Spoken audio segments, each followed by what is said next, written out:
T'es qui, Rosanna? Alors, je m'appelle Rosanna, j'ai 61 ans, j'ai un fils qui va avoir 23 ans et une fille qui va avoir 19 ans. Disons que c'est quand même un tout petit peu plus calme depuis quelques mois et que donc je suis revenue à la surface pour rencontrer d'autres parents et on a une assemblée genevoise qui a démarré depuis quelques mois, une assemblée citoyenne genevoise autour des rapts abusifs, placements abusifs donc avec Agora TV, Olivier Pahu qui fait des reportages aussi et justement j'avais envie d'autant plus après avoir rencontré Patrick et Stéphane du collectif européen, que le collectif suisse fasse partie du collectif européen. Ils sont venus nous chercher. On est une petite Europe qui est heureusement pas dans l'Europe, mais on représente tous les défis qu'il y a dans l'Europe à notre échelle, avec nos différentes régions linguistiques et le système confédéral. Et on est très fatigué de passer pour l'exemple de l'Europe, parce que si c'est pas pire qu'ailleurs, c'est en tout cas pas mieux. Et donc de faire partie du collectif européen Action et Vérité est quelque chose d'important pour nous et pour eux, parce que je crois qu'on a profondément besoin d'eux et qu'eux aussi ont besoin de nous. On a des spécificités, on va dire entre guillemets nationales, qui sont propres à chaque pays ou à chaque région maintenant presque pour l'Europe, pour ceux qui sont dans l'Union européenne. On a le Conseil de l'Europe, on a plusieurs représentants, du ministre au parlementaire et peut-être voire même Alain Berset. Donc je pense que c'est très important tant pour nous, entre nous, de nous relier en collectif et puis de faire partie et d'être partenaire du collectif européen, parce qu'on a besoin en tant que petite Suisse de se faire entendre, tellement nos régions sont petites par rapport à l'échelle européenne et en même temps on est au beau milieu. Le sujet, c'est déjà les rapts abusifs, c'est-à-dire que c'est tous ces dossiers qui ne devraient même pas commencer, c'est la manière dont on réussit à les faire durer le plus longtemps possible pour créer de nouvelles situations, conflits de loyauté qui n'existaient pas avant, etc. C'est combattre le droit administratif, parce que finalement on nous traite comme un paquet de chips vides et vidés plutôt, des parentés, des enfantés. On veut un projet de société différent où moins de corruption, plus de stop à la pédocriminalité, à la maltraitance. Tous nos enfants ne sont pas heureusement pas happés par la pédocriminalité, mais de toute façon c'est violence, du kidnapping à la déscolarisation. La plupart de nos enfants finissent à 18 ans, si les ponts ne sont pas rompus, il arrive qu'on leur propose des appartements pourvus qu'ils ne rentrent pas à la maison. Il y a le tribunal des mineurs, la majorité des enfants passent automatiquement pour pouvoir garder les dossiers au tribunal des mineurs. Donc c'est contre ce projet de déscolarisation, de déprofessionnalisation, de surtraumatisation de nos enfants. C'est pour eux, c'est pour nous, c'est pour les enfants de nos enfants, c'est pour l'être humain, quoi. Et qu'il soit homme ou femme. Tu trouves que Berset est un bon représentant pour la Suisse? Non, mais il ne va pas être représentant de la Suisse. Il va être secrétaire général du Conseil de l'Europe. Disons, ça fait un Suisse de plus là-bas qui passe un peu la tartine.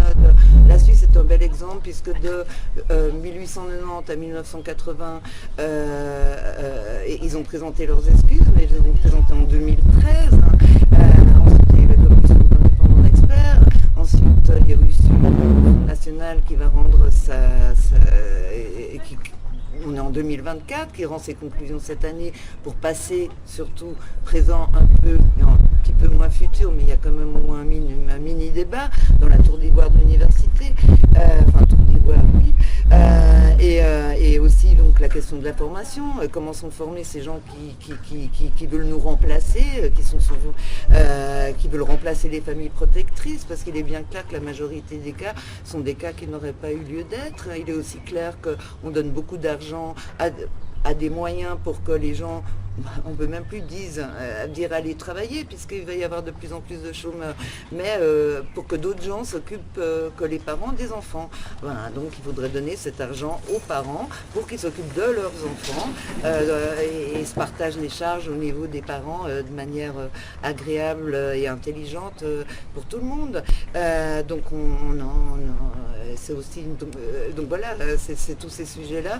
Donc en résumé, ça s'appelle Stop Deuil Vivant. Stop 1904 pour les Suisses, 1981 à ce jour, heute et oggi. C'est stop dans toutes les religions, dans tous les cantons linguistiques, et dans toute l'Europe aussi. On veut un monde différent pour nos enfants. C'est de la violence. C'est extrêmement violent. Les kidnappings ont lieu sans preuve, ont lieu sans... Enfin, tout est bâclé du début à la fin. Bon, je citais mon cas 2012. Alors, il y a eu un changement d'organisation judiciaire. Ils font un kidnapping sur un mode judiciaire en décembre. Ils changent de régime en janvier. Enfin, on est noyé sous les procédures. Après, on nous accuse d'être procédurier, alors qu'on est juste noyé sous les procédures. On essaye de suivre le rythme. On devient quasiment des avocats, des juristes, des littéraires. En fait, on se bat pour nos enfants, on se bat pour une équité, pour une transparence, on se bat pour nos enfants. On en a marre que la société fabrique des traumatisés qui font partie du nouveau marché économique, puisque notre société, surtout dans nos pays dits civilisés, occidentaux, démocratiques, etc., en fait, ils ont besoin de moins en moins de main-d'œuvre par rapport aux nouveaux moyens qui arrivent. On est à la fin d'un cycle socio-économique, on nous a cassé la famille élargie qui existait avant la révolution industrielle, tout le monde s'est adapté. Après, on a envoyé la femme au nom de la libération de la femme, on n'a fait aucun partage entre l'homme et la femme, on a juste envoyé la femme se faire exploiter comme l'homme. Et puis aujourd'hui, même les familles qui n'ont pas d'ennui sont sous l'eau parce qu'elles passent, il faut 2 salaires minimum en Suisse pour arriver à 0 francs à la fin du mois avec 1,4 enfants pour respecter pour la moyenne. Donc de toute façon, on est déjà dépossédé en quelque sorte de nos droits de garde et d'autorité, puisqu'on que ce soit les courses de sexualité, de sexualisation d'enfants, d'autres choses, on est tous sous l'eau. Donc même les familles qui ne sont pas concernées, à qui ça peut arriver d'un jour à l'autre le lendemain, sont déjà aussi sous l'eau. Mais donc après, ça c'est le coup de massue, on précarise tout le monde, on traumatise tout le monde. Enfin, on voit qu'il y a une proportion de plus en plus importante de la société qui est concernée par les kidnappings abusifs et les placements abusifs. Mais on n'a pas de statistiques. On sait combien on a de moutons, on sait combien on a de vaches, mais on ne sait pas combien, sur 100 familles, combien de familles sont concernées. Mais entre le près et le loin, on peut quand même estimer entre 20 et 30% minimum des familles qui sont concernées, donc un tiers de la population. Et sur ce tiers, il y a 80% qui sont des dossiers qui ne devraient pas exister. Et tout est construit à la base. On a 10 milliards d'exemples, que ce soit en Suisse ou en Europe, dans différents pays. On a aussi de plus en plus de bébés qui sont kidnappés dès la... Enfin, on reproche, en gros, on reproche aux gens, un bon nombre de parents, d'être des parents protecteurs. Donc pour ne pas risquer qu'il y ait de liens qui se construisent à démolir, on les leur prend dès la maternité. C'est la caricature de la chose au niveau de la violence là-dessus.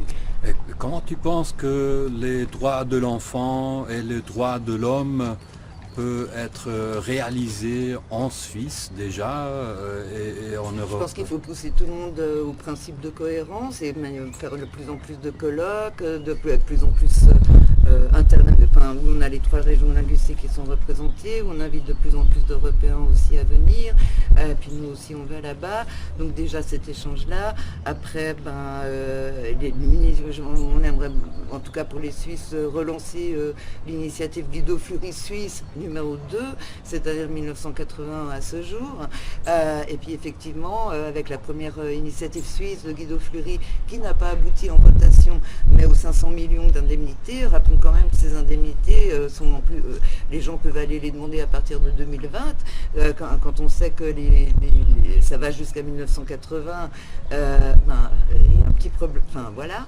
la réhabilitation pour le bien des enfants, on doit avoir, comme il y a beaucoup, on reproche des syndromes de Munchausen qui n'existent pas, mais par contre on produit des syndromes de Stockholm à la louche. Donc je crois, on divise des fratries, enfin on fout le bordel partout. Donc je crois que la réhabilitation, elle est d'abord justement dans les actes et pas les 25 000 francs en tant que tel. C'est dans les actes. Enfin, on n'a rien changé. On est toujours ce que disait Aldous Huxley. Les parents concernés, on est condamnés à vie.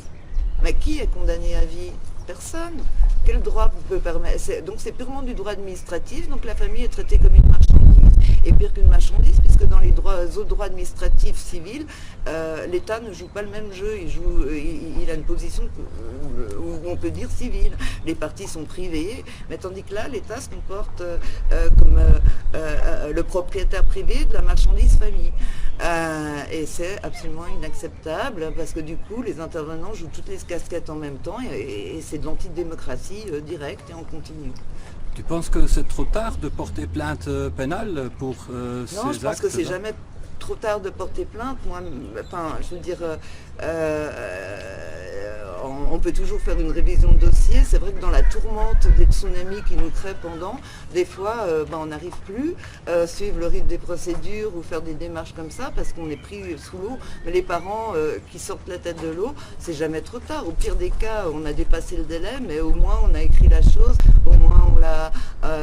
voilà, mais bon, tout le monde n'a pas ces compétences ou cette ambition. Enfin, d'autres gens vont peut-être faire écrire des textes tout court, ou etc.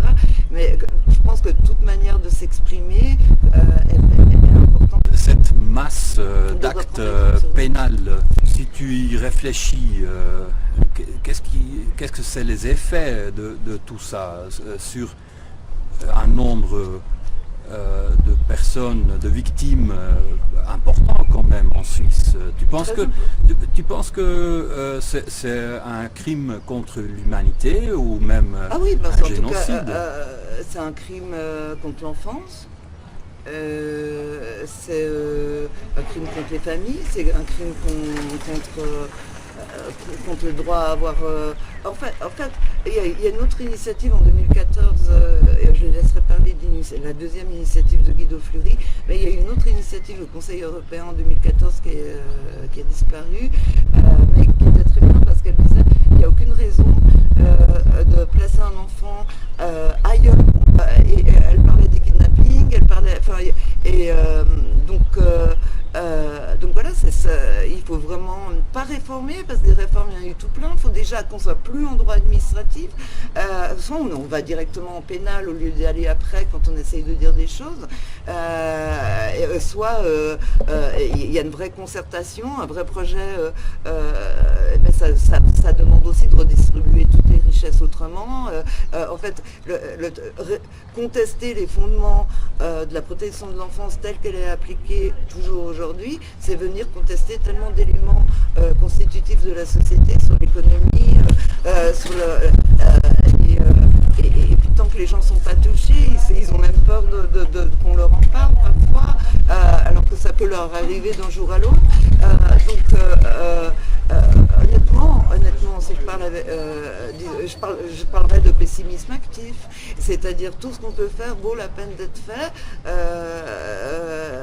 Une marche blanche, des coordinations, et puis aussi je voudrais juste dire qu'on est tellement démolis que parfois se retrouver entre nous, c'est juste retrouver une famille. Et là je crois que je vais me mettre à pleurer.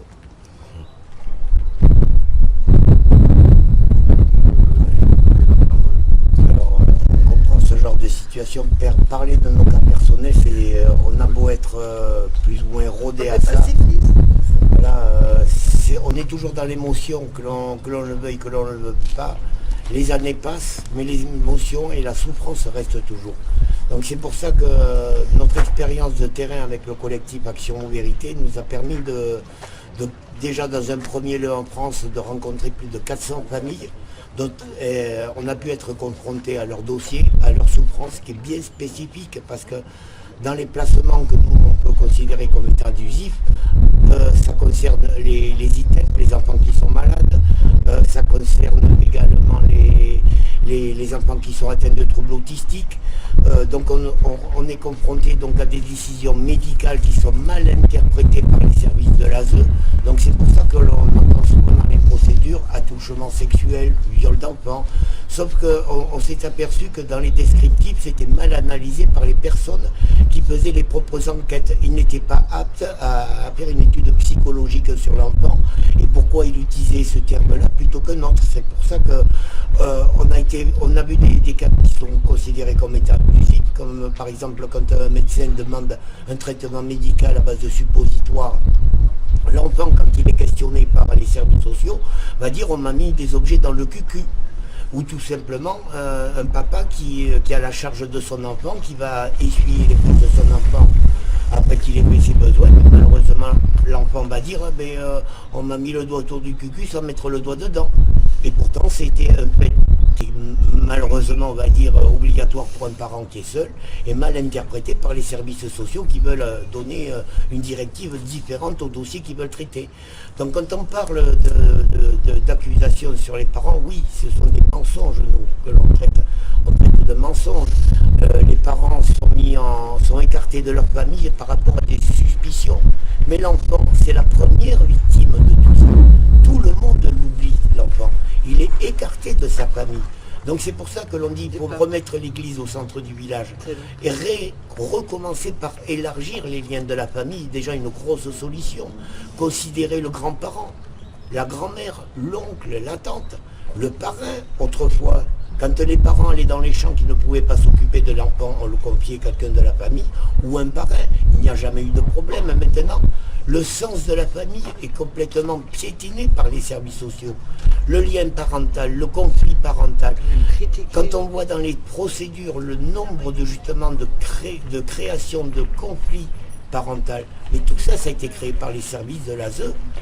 Et malheureusement, les problématiques qui sont liées à un enfant qui est placé, qui va avoir des réactions violentes parce qu'il ne voit plus sa famille, il ne comprend pas. Des fois, il est écarté de sa propre patrie. Donc une douleur encore plus différente, de l'incompréhension chez l'enfant, des coups de nerfs, et on va le diagnostiquer TDAH. Ou on va le punir. Ou on va le punir, voilà, tout simplement. C'est vrai qu'il existe des sévices qu'ils ont fait en ITEP, ils sont contentionnés. On leur donne des traitements médicamenteux. Mais qu'est-ce que c'est ces traitements? Quand on les regarde bien, ce sont des médicaments qui sont donnés à des adultes. Déjà, c'est une première grosse violence et c'est un traitement qui doit être, on va dire, punissable. On ne peut pas donner des enfants un traitement médical comme ça. Après, quand on interroge les enfants lors des audiences, qu'est-ce qui se passe? Ils sont médicamentés avant. Donc, ils ne peuvent pas avoir un propos raisonné. On les amène à discuter, on les oriente. Sur ce côté négligé au nom de l'intérêt supérieur de l'enfant, en fait, il y a un vrai problème parce que tout est pyramidal uniquement sur la famille. C'est-à-dire que, bon, chez nous, le SPMI, vous, l'OPE, l'APA, enfin, etc., l'ASE, d'autres noms. C'est-à-dire qu'il y a aussi des bons médecins. Et par exemple, pour le cas suisse, mais pourquoi diable le droit sur le handicap que la Suisse a signé tard, comme le droit de la femme, comme d'autres choses, comment c'est possible que ces gens disent « Ah non, non, on se torche le cul, pour être poli, avec les décisions de l'assurance invalidité mineure ». En quoi c'est quoi le tort? C'est que c'est des médecins fédéraux qui ne peuvent pas mettre sur leur coupe directement? C'est ça le problème. Ils leur obéissent.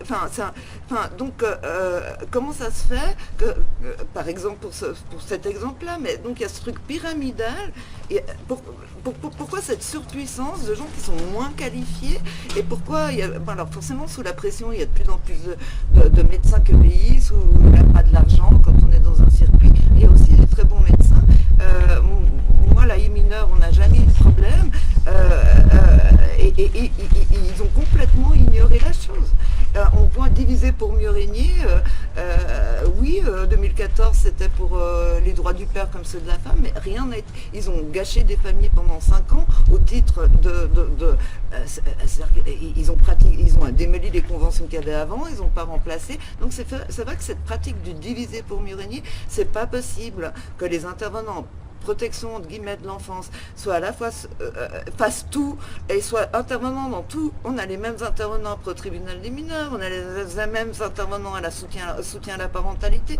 C'est un omnipouvoir et tout le monde, le réseau, ce qu'ils appellent le réseau, c'est eux en haut et tous les autres qui sont en collaboration veut dire soumission.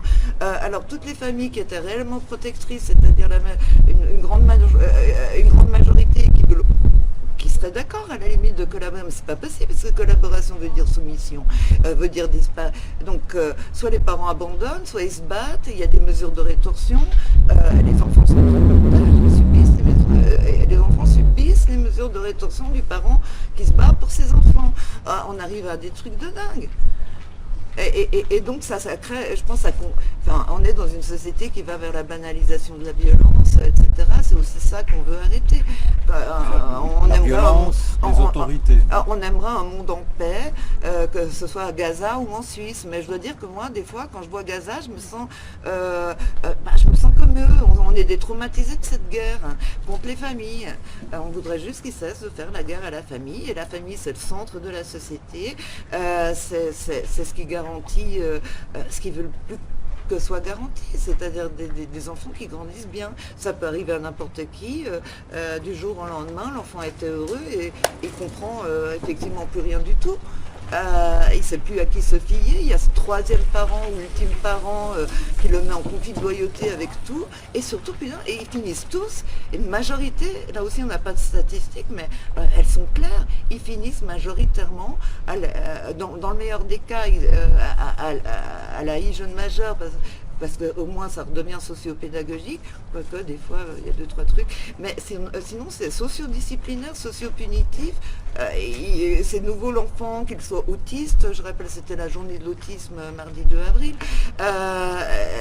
ou d'autres choses du spectre, c'est à eux ils peuvent pas, il y a une double violence gamin parce qu'ils ont encore moins de moyens de rentrer dans le moule qu'ils veulent mettre sur tous les gamins. Donc voilà, oui c'est vrai qu'on pleure souvent, tous encore, tous les parents qu'on connaît pas encore, il y a une quantité de larmes incroyables qui sont versées. L'enfant le plus traumatisé, c'est celui qui a le moins de moyens.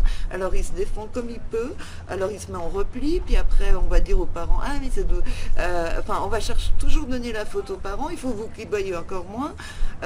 Ils donnent de l'argent à des séjours de rupture pour mieux accentuer la chose, mais à des mandataires. Mais pourquoi séjours de rupture? Le projet, c'est celui des retours à la maison. Voilà ce qu'on veut. On veut que pour tous les parents actuels qui ont encore leurs enfants placés ou en garde inversée sans justification ou sans concertation, qu'il y ait des projets de retour et avec des délais de retour. Tu as sur ton t-shirt rendez-nous nos enfants.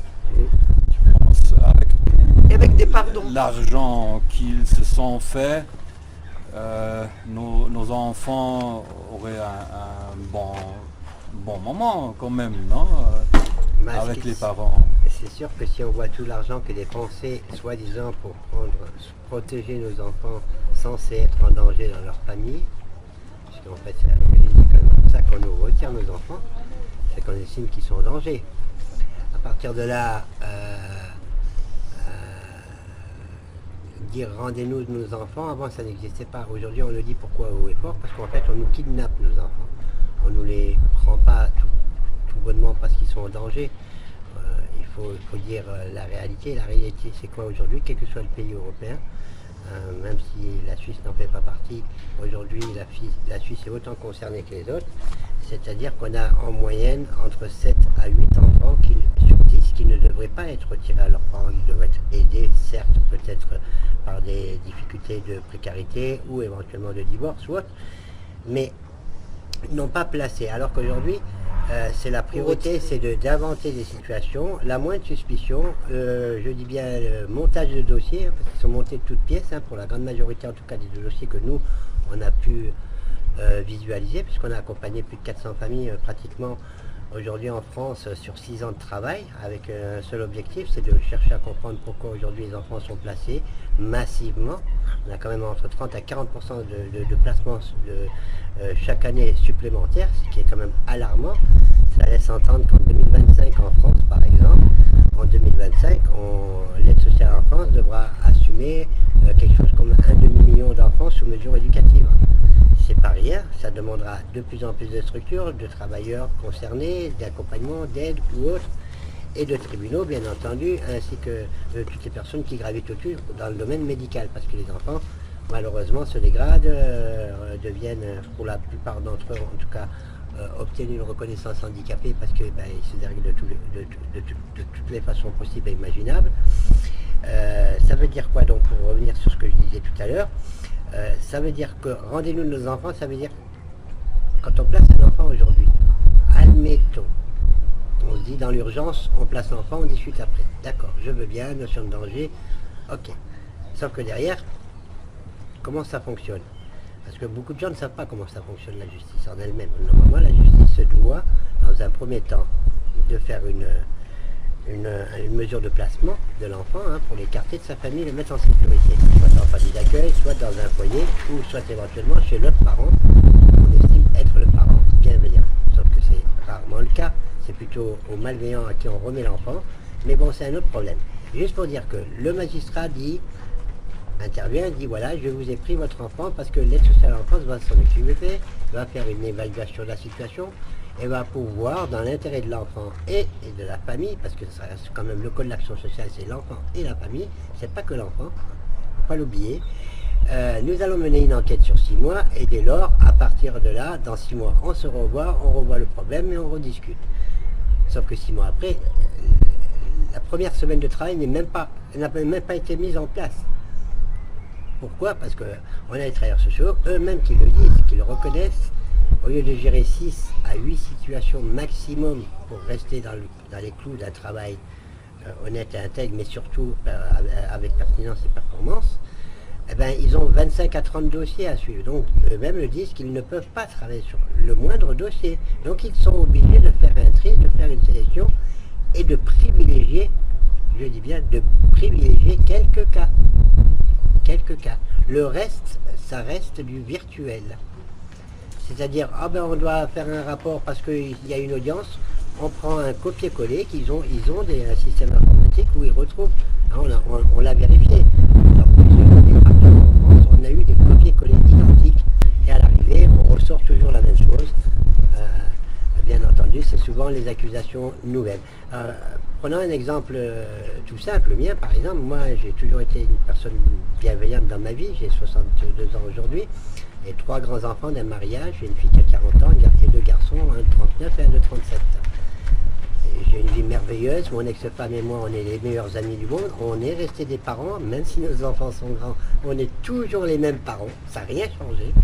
Et de notre côté, on a une réussite professionnelle, tous les deux de notre côté, qui nous ont permis financièrement d'apporter tout ce qu'il fallait à nos enfants, autant sur leur instruction, autant sur leurs études.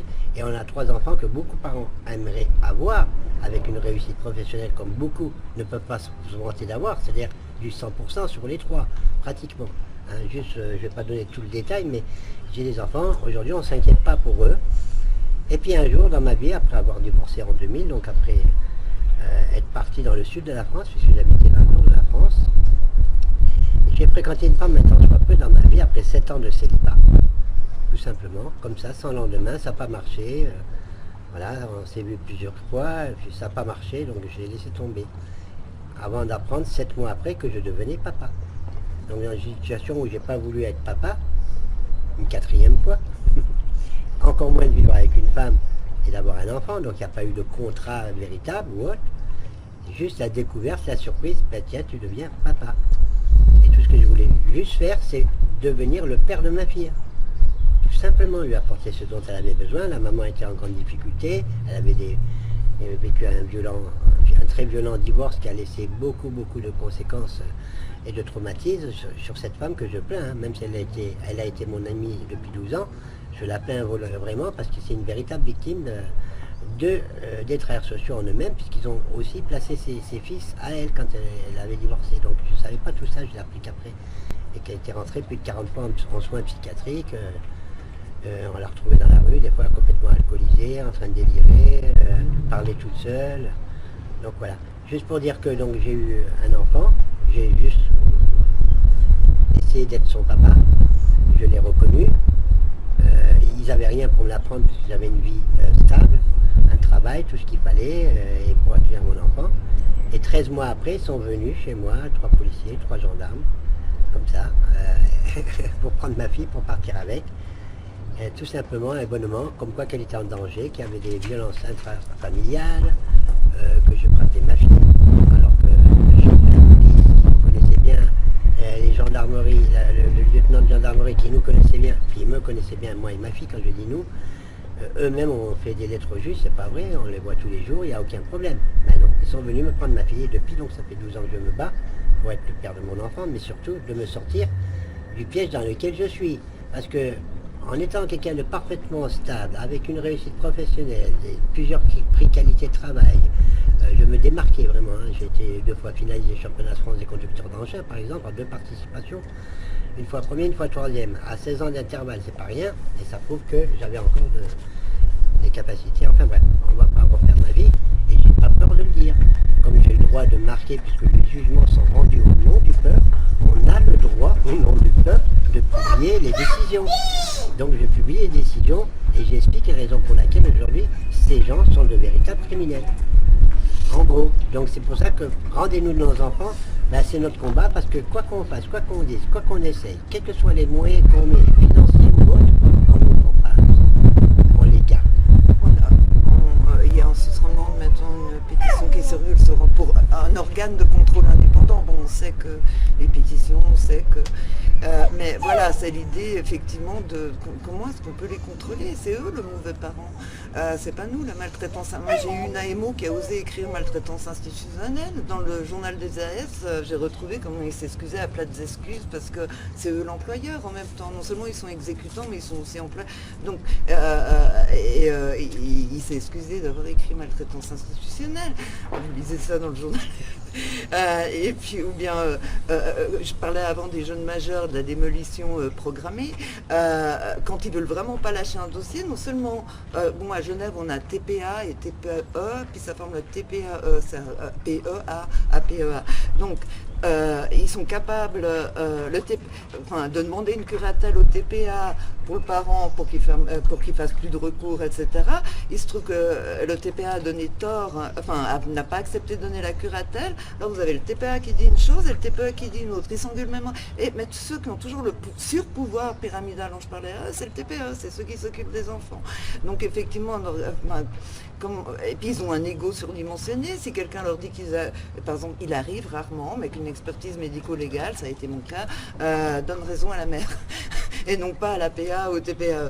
Mais alors c'est encore pire. Hein. Ils ont un ego tellement surdimensionné avec ce truc pyramidal que je crois que je peux dire que j'ai plus d'ennuis parce qu'elle m'avait donné raison que parce qu'elle je sais même pas si on peut comparer, mais ça ne change rien. Donc ce truc, comment faire là c'est pas nous qui vont fragmenter, c'est ce pouvoir-là, ça rendra service à toute la société. À tous les gens bienveillants, La justice civile ne doit pas se mêler des placements d'enfants. Administratif, nous on appelle ça civil. Là on a tribunal civil et tribunal pénal. Un enfant véritablement en danger, et j'estime qu'il y en a beaucoup trop aujourd'hui, ne sont pas, on va dire, pris en charge par la protection de l'enfance, puisqu'il n'a plus le temps véritable de faire ce travail de terrain, d'aller vérifier les informations, et de pouvoir se rendre chez les parents vraiment maltraitants.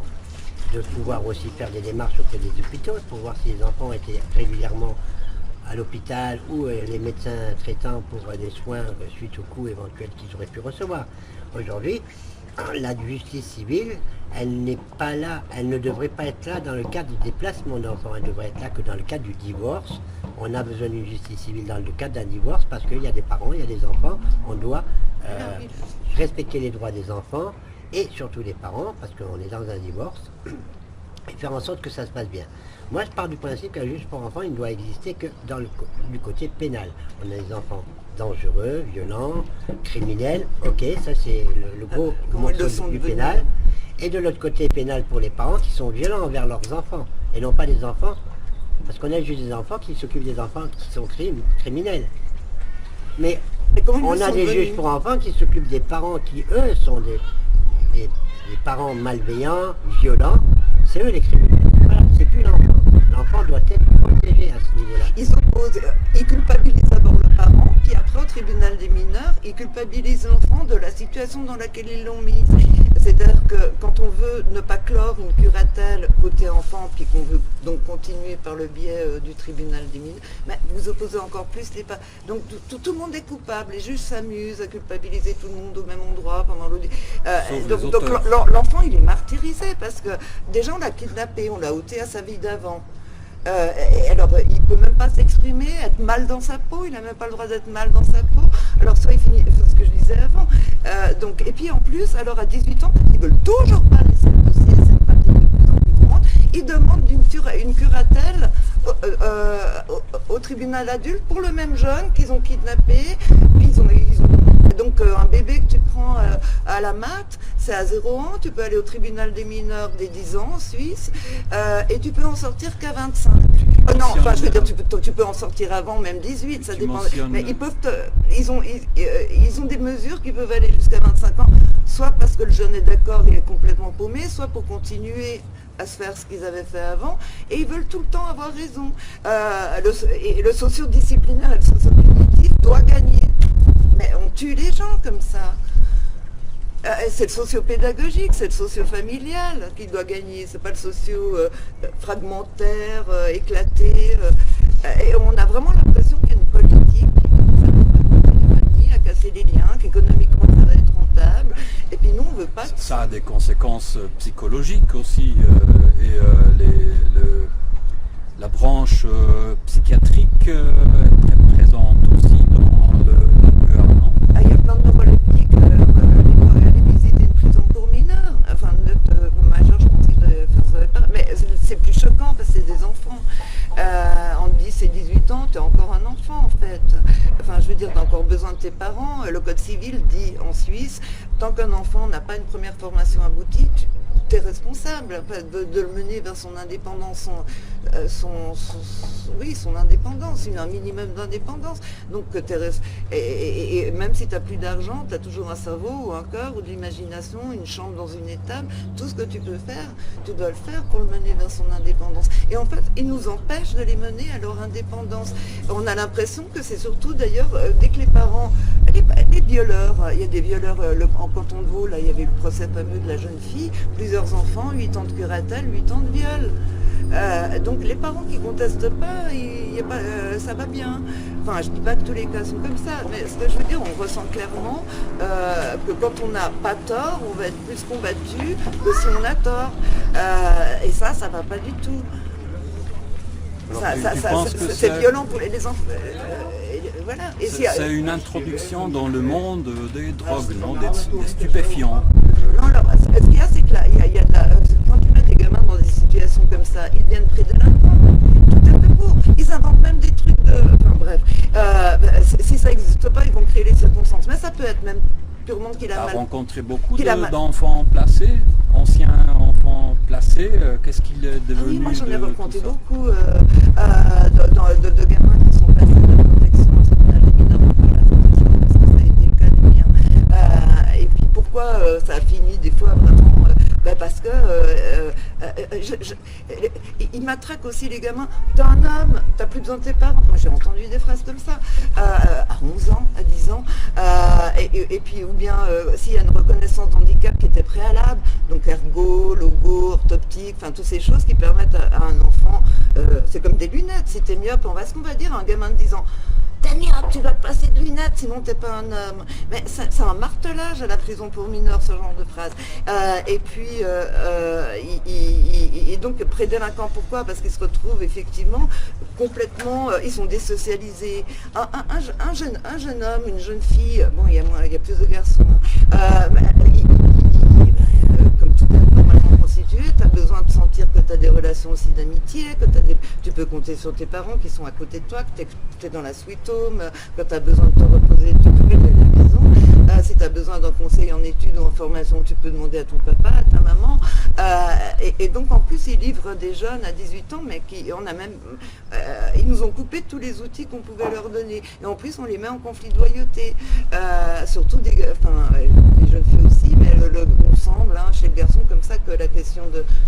place en société, ils l'expriment de manière plus visuelle, on va dire plus visible que la jeune fille. Et donc, oui, ils finissent par faire des choses, alors qu'ils ne les faisaient pas au début, qu'ils sont arrivés au Comme tribunal quoi, des mineurs sans avoir rien fait. Comme adulte, Il ils suffit ont de quoi répondre à un conduit? éducateur aussi mal qu'il vient de te parler. Alors, généralement, ça reste sans suite, mais et puis avec du tu, pourquoi cette familiarité des éducateurs? Ils ne sont pas capables de dire vous, de tenir un minimum de distance. Donc, ils créent une fausse complicité. Après, ils sont en tournante, ils se barrent. Donc, le gamin a cru qu'il pouvait, surtout par exemple, s'il y a des conflits entre les parents, les enfants vont essayer quand même de trouver un éducateur de référence. Ça ne marche pas, les premiers déçus, c'est les gamins. Donc, tu peux arriver au tribunal des mineurs, oui. Bon, alors, un enfant de 10 ans ne va pas aller à la Clairière ou au Valmont ou que sais-je, mais tu peux avoir des travaux d'utilité publique, tu as tout de suite cette morale. C'est très socio-disciplinaire. Même l'armée est nettement moins conne que le tribunal des mineurs. Ils savent reconnaître un handicap. Et ce mot handicap, ils le renvoient à la gueule en disant sinon tu es un handicapé. Mais on devrait peut-être changer de vocabulaire parce que c'est pas des handicaps. Enfin oui, c'est des handicaps, mais je veux dire, c'est comme l'histoire de la paire de lunettes. Si on te donne les bonnes lunettes pour voir qui est l'enfant et surtout à l'enfant pour pouvoir apprendre à lire comme les autres, etc., il n'y a pas de problème. Si tu viens casser tout ça et dire à l'enfant tes progrès c'est de la merde, les méthodes de ta mère c'est de la merde, donc c'est pas les miennes par ailleurs, mais voilà, donc effectivement, on dirait Les mesures de protection se traduisent vraiment en mesures de déscolarisation, déprofessionnalisation et pré-délinquance. Et si tu réussis pas, bon, en l'occurrence, dépendance, toxicomanie mon aussi, fils avait un t'as rêve quelque depuis chose? toujours qui lui a permis de se sauver, c'était de partir très loin d'ici, dans un endroit très précis. Fils de cachant, il a réussi à lui permettre, pour finir, son meilleur ami, lui, aux États-Unis, il fuit. Puis on peut arriver à des situations dramatiques de suicide, mais aussi quand il pousse à opposition. Si tu veux survivre, tu dois être contre tes parents, contre ta mère, etc. On arrive à des histoires absolument hallucinantes. Le gamin, il ne sait plus où donner de la tête, ça peut donner... Il y a un mot que j'arrive pas à prononcer, donc je le prononcerai pas, mais ça peut donner des situations juste délirantes. Et effectivement, Stéphane disait, c'est le premier, parce que les gamins sont dans un état de souffrance, de dissonance cognitive, de martèlement, de lavage de cerveau. Ils mentent comme ils respirent aux gamins.